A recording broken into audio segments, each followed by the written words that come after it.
siya ang ginsang gulay. Una nga, i-prito ang mushroom. Itay natin siya ng konting brown. Kapag naging konting brown siya, pwede na natin i-set aside. Tagal na natin sa gilid. Tapos isunod natin ang ating shrimp. Ituhin lang siya ng ilang mga seconds. Hanggang sa mag-pinkish siya.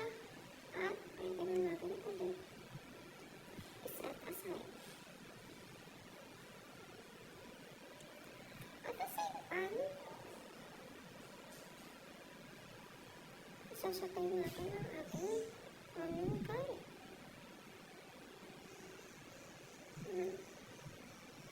Haluin lang siya maigi.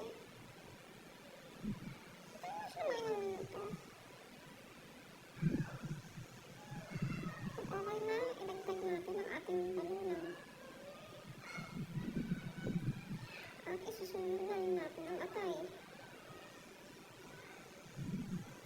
Atay ng manok yan. Cover and cook in 5 minutes. Pagkatapos ng 5 minutes, pwede na natin umigay ang ating carrot at sayote. Para bang hindi makulay ang ating heart. Haluin natin maigi. Hinawa ng hinawa.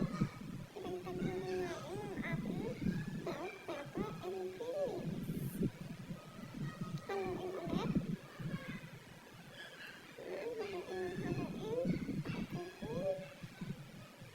Ikutin. In 5 minutes. Right out.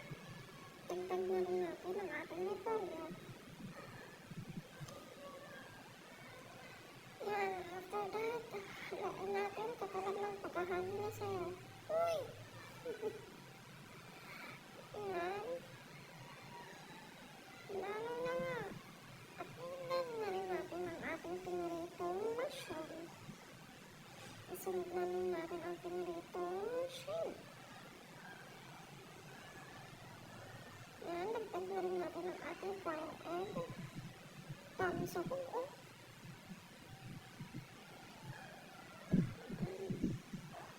Haluin lang.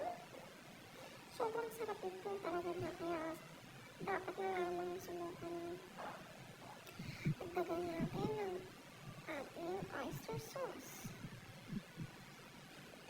Dagdag pampalasa din ang seasoning. Ng seasoning. Again. Dagdag salt. Haluin ulit. Ang patapos ng pampahalo.